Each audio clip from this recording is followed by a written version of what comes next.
What's up, everybody, and welcome in to another edition of the Sit Down. As always, if you enjoy this video, please make sure you hit that like button. Let me know what you think of today's very interesting discussion in the comment section below. If you're new around here, you just haven't done it yet. We're living under a rock and seeing this video for the first time. I don't know what you're waiting for. Hit that subscribe button below now so you never miss another sit down video. If you're listening to us currently on iTunes or Spotify, welcome in. I hope you also enjoy the show. Please leave us a 5-star rating and a review, letting us know what you like or dislike about the show. Today, ladies and gentlemen, we are back with another very interesting sit down episode. This is episode 172. I am your host, Jeff Nadu. Now, if you're on YouTube watching us, remember, I just mentioned our audio platform. Make sure you click the link in the description of this video and subscribe to our show. We have tons of episodes you likely haven't heard here on YouTube. What up, everybody, and welcome back. I hope you all are enjoying your day. And it's been a week or so since I've released an episode. And, sometimes you have to take some time out for yourself. I kind of took a load off and turned off the phone for a couple of days. And I didn't quite think it would be something I would do, but I did it. And I'm back. And I've got another great episode planned for you today. Generally, here on this show, whether it's the podcast or the YouTube side of things, we talk about made members of the mafia. However, there are a lot.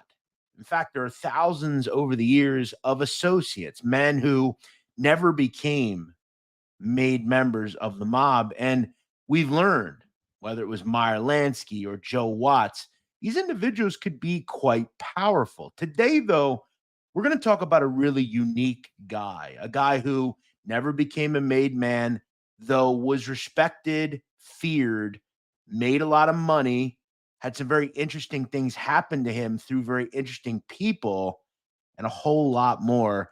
It down the road would culminate into him putting a lot of people in prison. The story of Peter Zuccaro next on the sit down. Let's delve right in to Zuccaro. Peter Zuccaro was born in 1955 and came up in Ozone Park, Queens. Now, as far as I know, Zuccaro, his mother and father at one point lived in Brooklyn, in and around East New York. And as far as I know, Zuccaro's father was a person called Santo Zuccaro. And Santo Zuccaro, his parents were both from Italy. So on his father's side, Peter Zuccaro was a full Italian.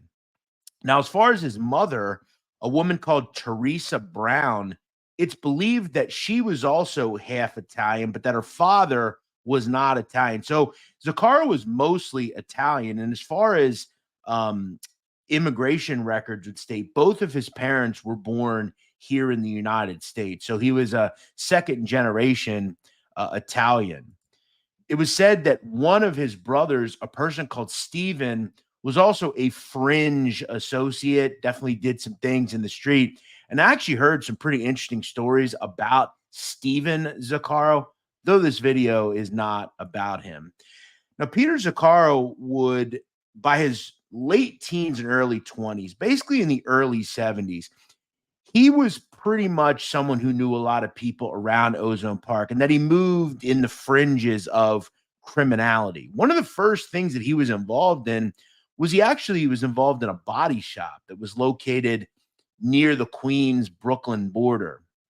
Zuccaro, by 1973, would state that he knew many people connected to the mob, including Vinny Asaro and guys like Anthony Moscatiello, which he would remain both friends and quasi enemies with throughout his life. Now, this comes straight from Zuccaro's testimony in one of his trials.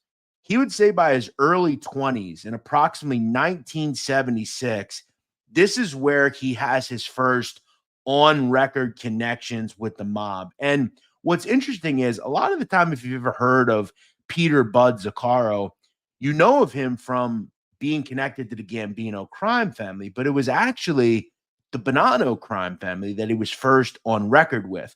Now, the situation that arises around Zuccaro's involvement with the mob really goes back to two associates at the time in the Gambinos. Zuccaro has a beef with a person called Johnny Bino Sitaro. Now, John Sitaro at the time allegedly took items from an auto body location that Zuccaro was involved with and didn't pay for them, according to Zuccaro. Zuccaro would then dish him a beating, and Sitaro was very close at the time with Jojo Carrazzo. Now, it's important to understand that in 1976, John Sitaro and Jojo Carrazzo were also associates of the mob. They were not made yet either. They were, though, on record with Tony Lee Guerreri. So they make a beef, Sitaro and Carrazzo, with Tony Lee about Bud Zuccaro and state something needs to go on here because this guy, there's a squabble that ensued. So Tony Lee makes a beef, and Zuccaro has no rabbi at this point. He's not on record with anybody. That said, a guy that steps up is a guy from Queens. He also moved around in Bushwick, Brooklyn at the time, an old Sicilian called Frank Bonomo. Now, I talked to Frank Fiordolino, who said that he had heard of Bonanno back in the day. Bonanno was an old school Sicilian. You had connections with Joe Bonanno, and had been around since like the 30s. Like he had been around forever. And at the time, though, he was a button man and a soldier in the Bonanno family. Bonomo steps up for Zuccaro in this situation and sits down with Tony Lee. Bonomo squashes it for Zuccaro, and at that point, Bonomo puts Zuccaro under him as an associate. Now, Peter Zuccaro would claim that Bonomo never really asked him for any money.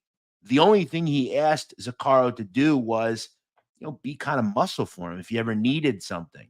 If he needed a collection done or he needed something done, Zuccaro kind of handled it for him.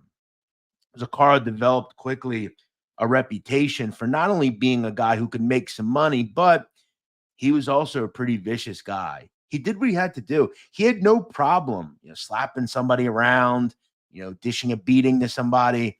Zuccaro definitely earned a reputation as a pretty violent individual. Now, by 1979, though, Frank Bonomo would call on Peter Zuccaro to take care of something. And we know what by take care of something means.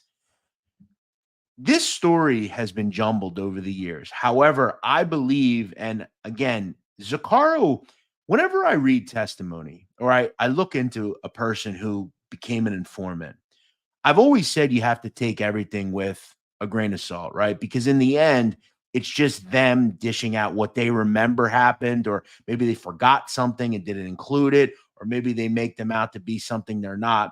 There's one thing that I felt that I learned from Zuccaro's testimony. He struck me as telling the truth.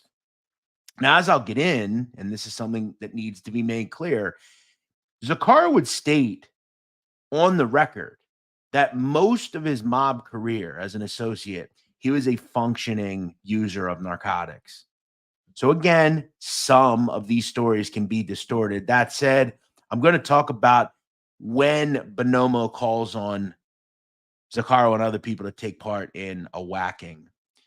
From what we know, in 1979, an old Sicilian zip was accusing Bonomo of being a cuckold with his wife, which obviously is embarrassing if true.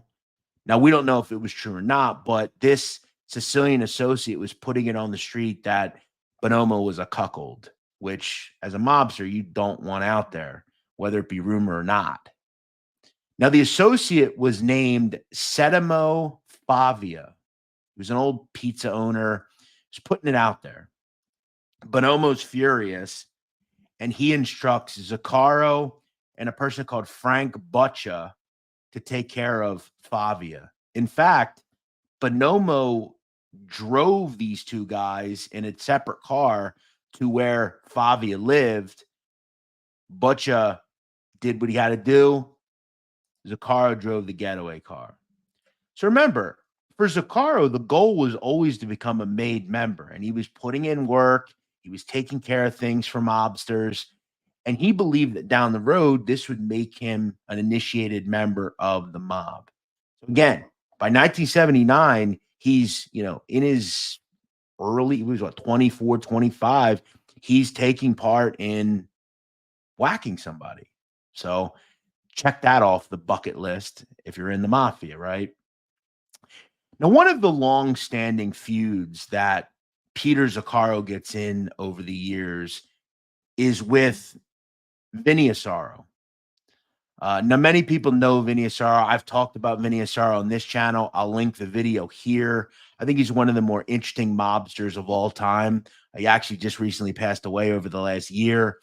Vincent Asaro is a guy who goes back decades in the mob. And over the years, there were definitely some good times with Peter Zuccaro, but mostly bad.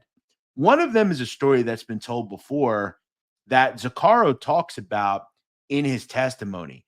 Now, he would recall that he had known Asaro back in the early 70s, and that at the time, by the late 70s, Zuccaro was partners in an auto body chop shop with a person called Bobby G. Alonzo. Obviously, that's a relation of Ronnie G. He's also a nephew of Vinny Asaro. Zuccaro would state that at the time, at the chop shop, they had two guard dogs, one of which was a Doberman, or sorry, not Doberman, Doberman Pinscher. And he stated that, regularly they just had him there just to kind of protect the grounds of the plays. Zuccaro would state that one night he went out on a caper with a person called Andrew Curo, which is one of his kind of partners in crime. He comes home late at night in a disguise to the chop shop, to which the dog mauls him essentially. And in self-defense to the dog biting into him, he whacks the dog. Now, Asaro claims it was his dog. Now, from what I understand, for whatever reason, they had like a 50-50 ownership of the pooch, and Asaro claimed it was his, and I guess he was this animal lover. So Asaro's furious and makes a huge beef about this dog. And he wants Zuccaro whacked over a dog, which, again, look, we all love animals, but when it comes to the mafia, this is not a whacking type offense. It didn't stop Asaro, though, from going to Joey Massino, who was a high-ranking essential boss of the family at the time, due to the fact that his mentor, Rusty Rastelli, was in jail. Massino squashes the idea of Zuccaro being whacked over this. And remember, Asaro believes that due to the fact that he's a made man and he's close to Massino, Massino will rule in his favor. But rules are rules, and Massino tells him essentially, look, we're not doing this over a dog.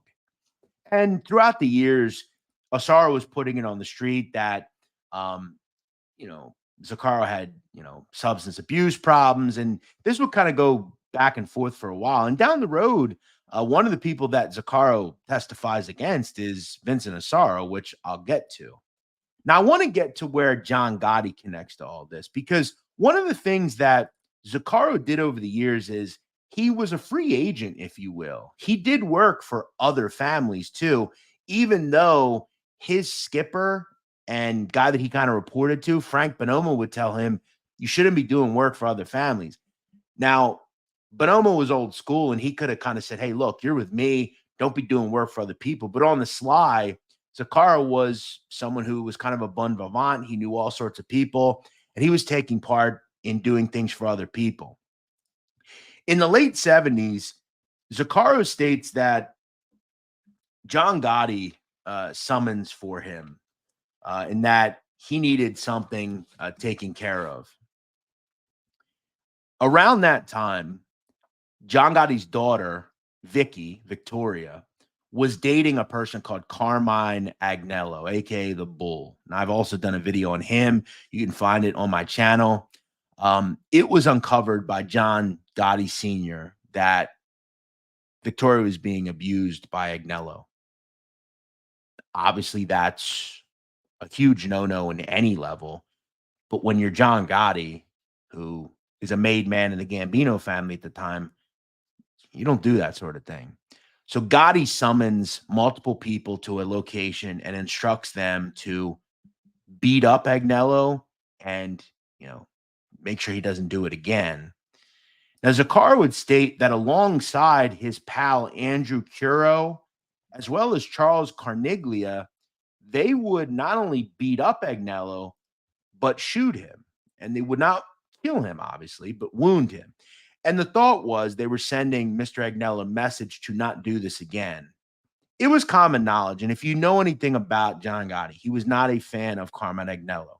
And in fact, I don't know for a fact, I haven't read it in a long time, but I'm pretty sure in Vicky Gotti's book, she discusses obviously the growing disdain that her father had for Agnello. That said, from who I talked to various people that would state that this did not deter Agnello from assaulting Vicky Gotti. In fact, this was going for a long period of time. That said, it's not like I guess John Gotti just believed we can't whack him, so let's just try to send him a message. So Zuccaro was involved with that, and obviously down the road that would set up him having problems with Agnello too. But Zuccaro would just state that he didn't really worry about Agnello, and he just kind of put it in the rear view. The problem, though, by 1981 for Peter Zuccaro is the feds would come calling. One thing that I've begun to understand about Zuccaro is he was a master armed robber, and he regularly, and his specialty was knocking off armored cars. He did it regularly. He was very good at it. He mapped out, locations, and it was similar to kind of like The Town, I would think, like the film with Ben Affleck and Jeremy Renner. It was said that he was very good at this. And we're not talking about 30, 40, 50, $60,000. From what I understand, I mean, Zuccaro was knocking off $800,000 scores. Eventually, though, the feds bust him on this. And in 1981, he's sentenced to prison time. Zuccaro would spend nearly 7 years in prison and was released in 1988. Now, what's interesting about Zuccaro's release is that during his time in prison, he would actually testify for the benefit of John Gotti. And he was kind of owed a favor by Gotti because he would testify that, yes, he hijacked armored cars, but none of it went to Gotti. And it kind of helped him in his trial. So he didn't do it against Gotti. He did it on the benefit of Gotti. So Zuccaro was kind of doing good things. And this is where kind of he's given more leeway and would ultimately be transferred to the Gambino crime family. Now, while in the MCC in the mid to late 80s, Zuccaro would state that all the bosses around both Gambino and Bonanno families were in MCC at the time. He also at this time was becoming closer and closer with Charles Carniglia, which we'll get into. They would start kind of a business together. And he's approached Zuccaro in prison and told that he's no longer a part of an association with the Bonanno family. He's being transferred to the Gambinos. Now, Zuccaro would state that he was upset by this due to the fact that he felt that he had put a lot of work in with the Bonannos, and he felt like maybe he would get initiated into the family and that this was going to delay that because now he had to kind of start impressing them too. So his free agent associations kind of did him in a way. Now, once he was released in 1988, as I said, he became more and more friendly with a guy he knew for a while in Charles Carniglia. Now, I want to kind of pull back where we are by the early 90s with Zuccaro. He did prison time. He was on record with the Bonanno family. He did, things for them, pieces of work. Zuccaro would state that by 1991, he would become an associate and under the control of Gambino capo Iggy Alogna. And he had stated that he had known Alogna for a long period of time. And this is where he also states that he was, quote, a functioning drug addict, Zuccaro. and that his choice narcotic was H. And what's really sad about Zaccaro's substance abuse problems is this would develop from a leg injury. He suffered a broken leg, began being prescribed pain medication, and he would graduate to street level narcotics to help himself. But that it never really affected his ability to do things. And that when he was in and connected to the mob, he did it to his best abilities. Now, Zuccaro would eventually partner with Carniglia in a large drug trafficking organization, in that they would traffic, well, not only traffic, but produce marijuana. It was said that Zuccaro would purchase a 100-acre property in upstate New York where they would cultivate and produce pot and sell it on the streets, and that they were making a lot of money doing this. Zuccaro would also state he was doing his normal armored car robberies. He was also engaging in home invasions, legit businesses.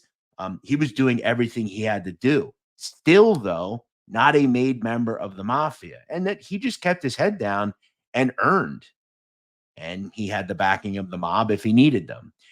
Now, he would state that in the approximate 2001, 2002 area, he was approached by Tommy Sneakers Cacciapoli about becoming a made member. At that point, though, he claimed he just didn't really care about it anymore, and he declined the invitation to become a made member of the mob. So that's kind of interesting. By 2003, he would state that he was on record with Gambino heavyweight Ronnie One Arm Trucchio, who had a crew based in Queens, but down the road would be in Florida, and Zuccaro would be doing all of his operations and was kicking up to Ronnie One Arm at the time. And down the road, this is where things kind of get very hairy for not only Ronnie One Arm, but Peter Zuccaro, which we'll get to. Now, one of the final interesting pieces of business that Zuccaro would not participate in, but was approached by, was Anthony Moscatiello, who Zuccaro stated that he knew since like the 60s. Zuccaro was from Queens. Moscatiello was from Queens, and they knew each other well. This is a pretty well-reported story. I know OC Shorts did a video on Moscatiello and this Gus Boulis thing. Obviously, Zuccaro is down in Florida half the time. He's running around with Ronnie One Arm. It's known that Zuccaro is, a tough guy. He does pieces of work. He's approached by Anthony Moscatiello, and he's having a beef with a guy called Gus Boulis. Gus Boulis was involved with gambling ships and things like that. And I guess Moscatiello believed that Boulis was cutting into his profits in gambling operations he was running in and around Broward County, Miami area. So Moscatiello goes to Zuccaro and essentially asks him to whack Gus Boulis. And in return, Moscatiello would give him $100,000. Now, Zuccaro would state, quote, "You didn't kill people for money. If it was principle, you killed them. However, if you killed people for money, it was cursed. I didn't kill people for money. Principle, yes. Money, no." And he would then state that he declined Moscatiello's offer and said that he wanted nothing to do with it. Now, down the road, Zuccaro would also state that several months later, he would run into Moscatiello, and Moscatiello said, quote, "He took care of it," in reference to Gus Boulis. And down the road, Gus Boulis would turn up gone. Now, this was very critical to Anthony Moscatiello and all of the people that Zuccaro testifies against, because Zuccaro states, yes, there was a conspiracy and Moscatiello was involved in getting rid of Gus Boulis, and he would face trial for that down the road. That said, Zuccaro was someone, and I have talked to many people. There's one common thing we know about: there is no contract killer in the mafia. Okay. Have people been paid to whack people for the mafia? Sure. Down the road, I'm sure someone has. But people associated with the mob don't do that for money. It's done because it's what you do in that life. That's just the truth. That said, things were running short for Zuccaro. Look, as anybody connected or in the mafia, you have to face the fact that you're going to get indicted eventually. And the hammer drops for Zuccaro in the early to mid 2000s. He is indicted by the feds for running that large scale pot operation, as well as other racketeering and RICO charges. And one of the people involved as well is Ronnie Trucchio. He's involved. He gets hemmed up. And a lot of the time, and if I ever talk to Zuccaro, which by the way, Zuccaro, if you're interested in speaking to me, my email is in the pinned comment. I'd love to hear from you. We'd love to speak to you. I always love to ask these guys, why do you flip? What makes you flip? Now, according to Zuccaro, once he's arrested, he states that one of the reasons he flipped is because Charles Carneglia started putting it on the street that he was an informant. And at the time, he wasn't. And this bothered Zuccaro because they were close and friends. And I guess Carneglia wasn't stupid. Maybe he viewed Zuccaro as weak. He knew Zuccaro knew a lot about him. And he was putting it on the street and hoping that someone would get rid of Zuccaro and he would, help himself out. Zuccaro would state, though, this is one of the main reasons he decided to flip in 2005. Now, I want to go into some of the people Peter Zuccaro would testify against. We talk a lot about mob informants, right? I mean, they're all over YouTube. They've infested YouTube. We've heard of many that have talked. We've also heard of many that haven't talked. Zuccaro, though, was pretty damning for a lot of people. Obviously, by this point in the 2000s, John Gotti Sr. is long gone. He had passed away, but John Jr. was out there. Now, I want to state, when it comes to John Jr., according to the feds, Peter Zuccaro would provide a lot of information about John Jr., but as far as I know, did not sit and testify at his trials. I could be wrong. I didn't delve too deep into that. We talk enough about John Jr., and I wanted to kind of highlight some of the other cases that Mr. Zuccaro was involved directly in testifying in. As we know, though, John Jr. is on the street and out of the life, so I didn't feel that it was that germane to the discussion to really go deep into it. But I want to talk about some of the things that Zuccaro would testify against. He would directly testify against Charles Carneglia, and Carneglia is one of the people that received a life sentence due in part to some of the testimony that Peter Zuccaro would give them. Zuccaro was extremely damning to Mr. Carneglia, and again, was one of the main motivations, Carneglia, in Zuccaro flipping. So it kind of backfired on Carneglia, and Carneglia still sits in federal prison today and will die there due to some of his involvement with Mr. Zuccaro. Zuccaro would also testify in a case against Gambino captain Dominic Skinny Dom Pizzonia. Now, what's interesting in the Skinny Dom case is he would testify that Skinny Dom whacked Frank Butcha, who Zuccaro had known for many years, and actually willingly admitted that he took part in whacking Sedimo Favia way back with Butcha. Now, Skinny Dom would ultimately beat that case and beat the charges. He would, though, get 15 years in prison and is on the street, and I'm unclear of what he does today. Zuccaro would also testify against his old nemesis, Vincent Asaro. No, not for the and remember, the feds did forgive an animal brutality case, if we're being honest. Asaro, though, would also beat the rap. He did not go to prison for what Mr. Zuccaro stated he did, and this had to do with that Latanza case back in the early 2010. Asaro would die, as I said, late 2023. Zuccaro would testify directly, as I said, against Anthony Moscatiello. Moscatiello would have to stand trial for the Gus Bullis case. Another person that Zuccaro would put in prison for life was John Burke. We've done a video on John Alite. We talked about John Burke. Those two were nemesises at one point in the drug trade. And John Burke is sitting in prison. Now, I don't directly believe that Zuccaro is the only reason John Burke is in prison. Obviously, John Alite hurt that as well. But Zuccaro did a lot of damage to a lot of people, mostly Gambino people. But there are people, and one of the people that I think directly would love to see Zuccaro gone is Carneglia.